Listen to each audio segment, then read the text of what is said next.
céticos para el sistema nervioso central y para los tejidos periféricos. Entonces, en alarma, el hígado, cuando ya no tiene glucosa, inmediatamente pone a activar el sistema de los cuerpos cetónicos. Y el cerebro puede manejar cuerpos cetónicos sin mayor problema por determinados tiempos. Y el feto, en etapa fetal, puede manejar incluso mejor los cuerpos cetónicos que el adulto. Pero lógico, cuando supera determinado rango, ese niño, por ejemplo, de una madre diabética descompensada, de una madre desnutrida, puede tener lesiones cerebrales del tipo conductal, ¿no? Se ve que son niños muy hiperactivos, son niños que fácilmente se desconcentran. Eso es la patología más común que se ha visto, niños expuestos a cuerpos cetónicos durante mucho tiempo en la gestación. Siguiente. Cuando estamos en ayunas, por A o B motivos, noten cómo nuestro organismo va a regular las vías metabólicas. Acá solamente se han hecho experimentos hasta 8 días, bien saben ustedes, hay convenios internacionales que no permiten hacer experimentos en humanos. Pero en los fisiológicos que se han podido hacer en estos 8 días, se ha identificado qué tipo de respuestas va produciendo el hígado para compensar nuestro metabolismo.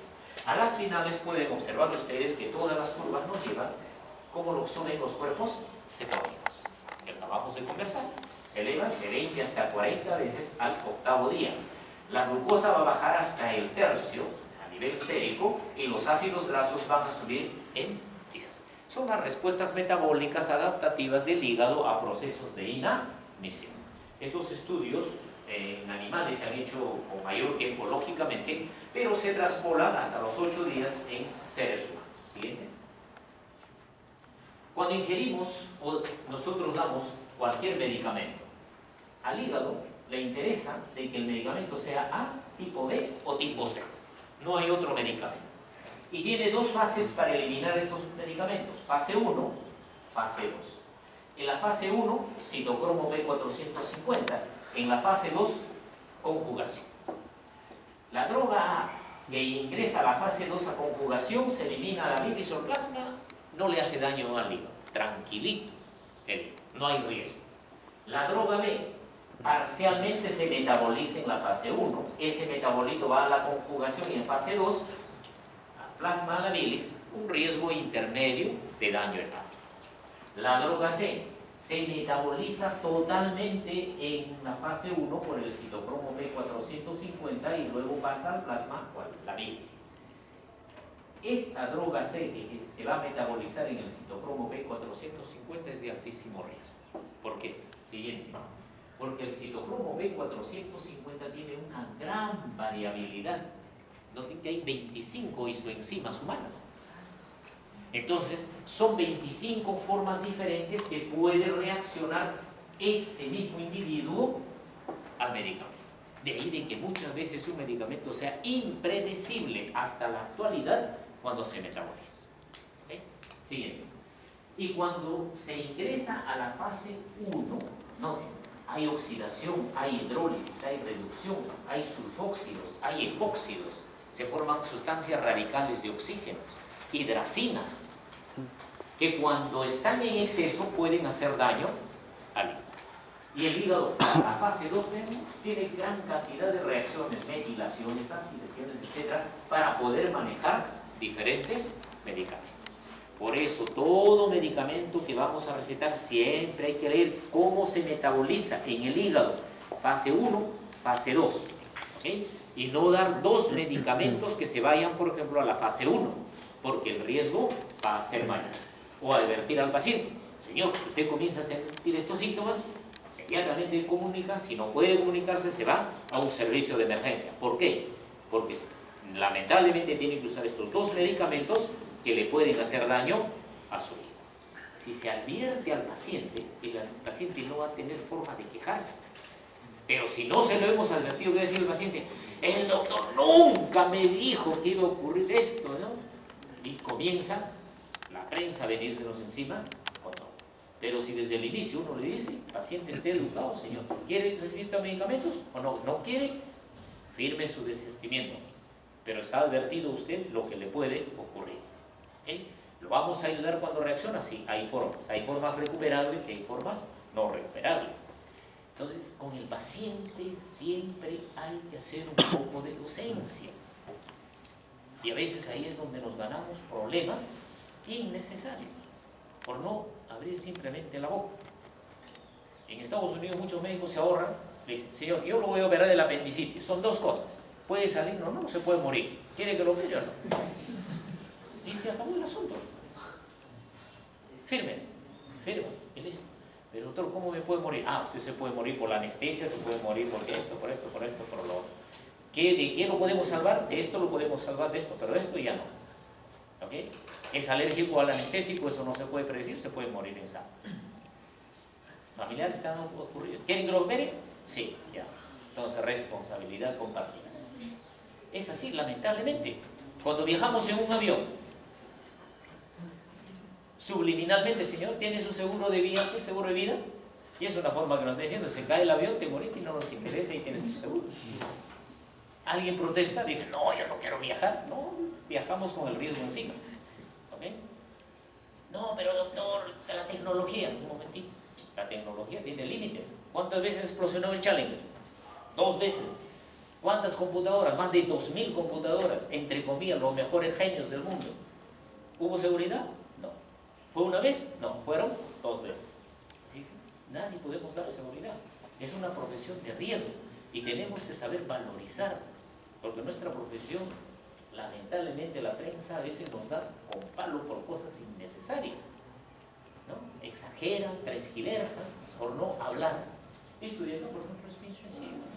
A todo paciente de cajón, aunque sea vitamina, señor, la vitamina le puede chocar en algún momento. ¿Okay? Ya saben, fase 1 y fase 2. Siguiente. El hígado va a regular el sodio. Cuando el sodio está bajo, el sodio que hemos ingerido facilita su absorción. Se alcanza el nivel de sodio adecuado, bloquea la absorción y si hay en exceso, facilita su excreción. Entonces aquel director de orquesta es el hígado. Le dice al intestino, absorbe, deja de absorber. Si tengo en exceso, al riñón, elimine en exceso. Me falta sodio, riñón, ya no elimines, intestino absorbe. Y de esa manera está dirigiendo el sodio de nuestro organismo. ¿Okay? Eso se llama la homeostasis del sodio. Esto se ha visto cuando el riñón de los cirróticos, que aparentemente no funciona, se trasplantaba a pacientes con insuficiencia renal, que lógicamente su hígado estaba bien y funcionaba. Entonces, de esa manera es de que no se conocen exactamente cuáles son los mecanismos, pero ya hay muchas cosas que se saben. Entonces, el riñón de un cirrótico fisiológicamente está bien. Lo que está fallando es el hígado enfermo de ese cirrótico que no le está enviando toda la información adecuada para que el riñón elimine agua y sodio. Ese riñón de un cirrótico en un paciente con insuficiencia renal le salvaría la vida, por ejemplo, para solucionar el problema de estos pacientes que tienen insuficiencia renal crónica. Siguiente.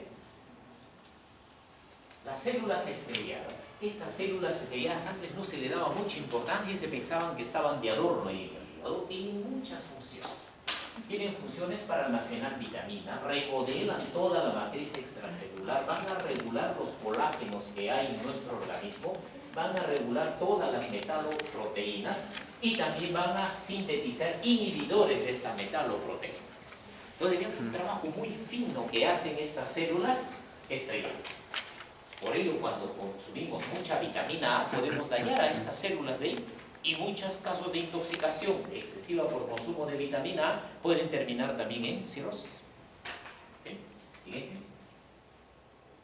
Estas células estrelladas van a regular el flujo sinusoidal a través de unos agentes vasoconstrictores del tipo endotelinas, angiotensinas, vasopresinas o factores derivados de las plaquetas. Van a regular agentes vasodilatadores manejando el óxido nitrico y el péptido atrial natriurético y las prostaglandinas de tipo E. Siguiente. Las células estrelladas tienen que ver mucho con las endotelinas y para que interactúen necesitan receptores del tipo A, necesitan movilizar el calcio intracelular para activarlos a ellos, necesitan un tiempo mínimo de estímulo para que puedan realizar su función, van a contraer a muchas proteínas contráctiles más o menos en un máximo de 5 minutos. Esta relajación es a los 45 minutos, regula el diámetro del sinusoide, no mucho, no de nada más 25%. La presión sinusoidal se va a incrementar considerablemente porque la resistencia también se ha incrementado. ¿Okay? Todo simplemente por las células estrelladas y las endotelinas. Siguiente. También van a regular la presión arterial a través del sistema de la angiotensina del tipo 2. Esto sí es eminentemente dosis dependiente. ¿Okay? Siguiente. El epitelio biliar es un órgano inmunológico porque maneja interleuquinas, factor de crecimiento tumorales, endotelinas, proteínas quimiotácticas, maneja el óxido nítrico y las inmunoglobulinas secretoras. Entonces, en la bilis también hay inmunoglobulinas secretoras. Hay el eje entero biliar. Siguiente.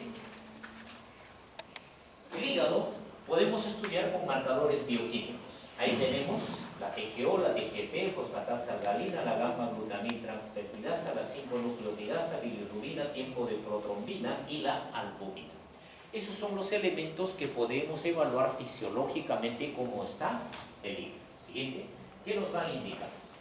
Noten que estas enzimas hepáticas tienen un tiempo de vida media aproximada. La tenemos, esto es para no exagerar los exámenes, pedir a diario un examen que a veces no nos va a ayudar en nada. Tengamos en cuenta cuánto tienen de vida media promedio.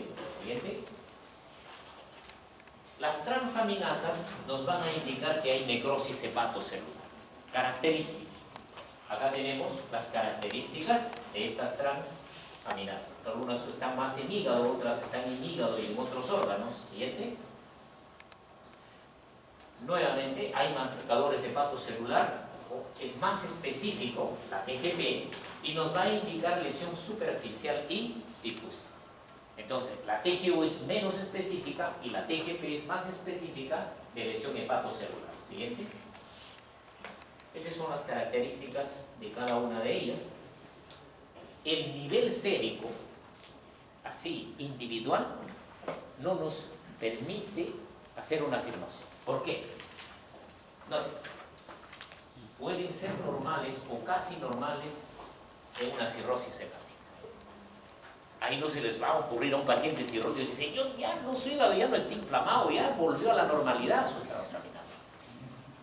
Por el contrario, si indica necrosis, ¿qué significa? De que ya no hay que muera en el hígado.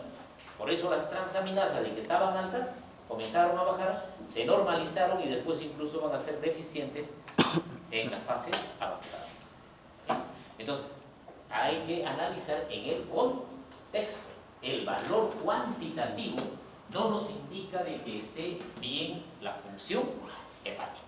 ¿Okay? Depende el momento. Por eso le estoy poniendo acá. Vean ustedes. Incluso cuando hay falla hepática, vean ustedes, disminuye.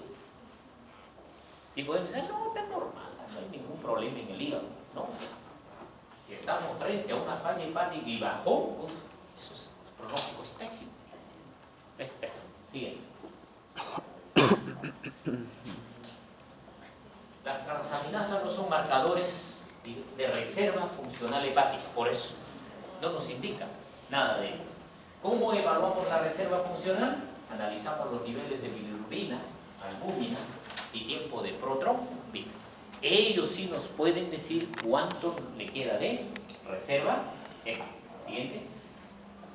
La bilirrubina, para ir terminando,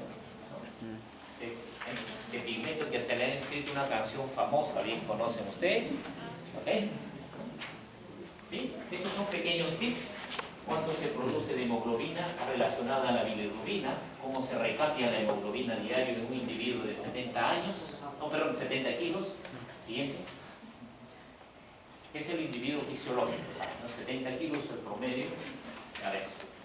¿De dónde viene la bilirrubina? Ya saben, ustedes han estudiado ya toda la hemocateresis, saben más que yo los procesos hemocateréticos, el 70%, 30% de todas las mioglobinas transportadoras de oxígeno de la eritropoiesis inefectiva. Primero aparece la biliverdina y luego la bilirrubina indirecta, que es altamente lipofílica y tóxica para el sistema nervioso central. Siguiente.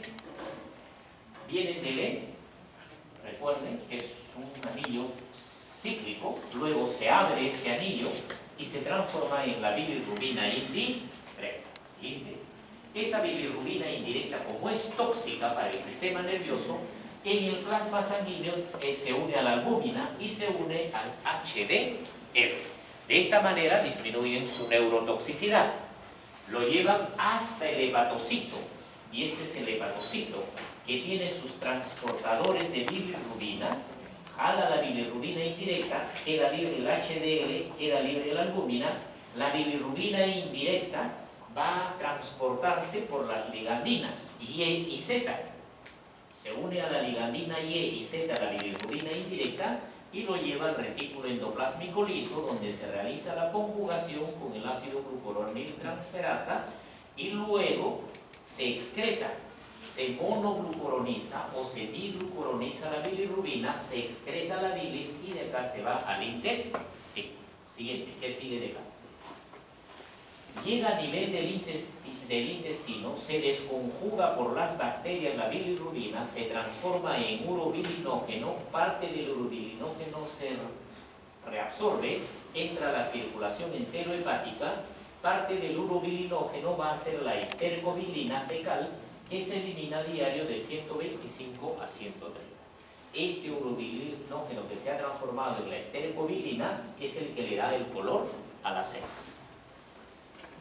La bilirrubina también puede eliminarse cuando es directa en pequeñas cantidades por el riñón, pero el urobilinógeno que está en grandes cantidades y va a la circulación se elimina por vía urinaria, como el urobilinógeno urinario en esta cantidad por día, y es el pigmento secundario de la orina. ¿Sí? Sí. Siguiente. Ahí tienen algunos datos ustedes sobre la bilirrubina. Noten que en la bilirrubina hay una acción hormonal también muy importante. Los andrógenos reducen la actividad de la glucuronil transferasa. Es por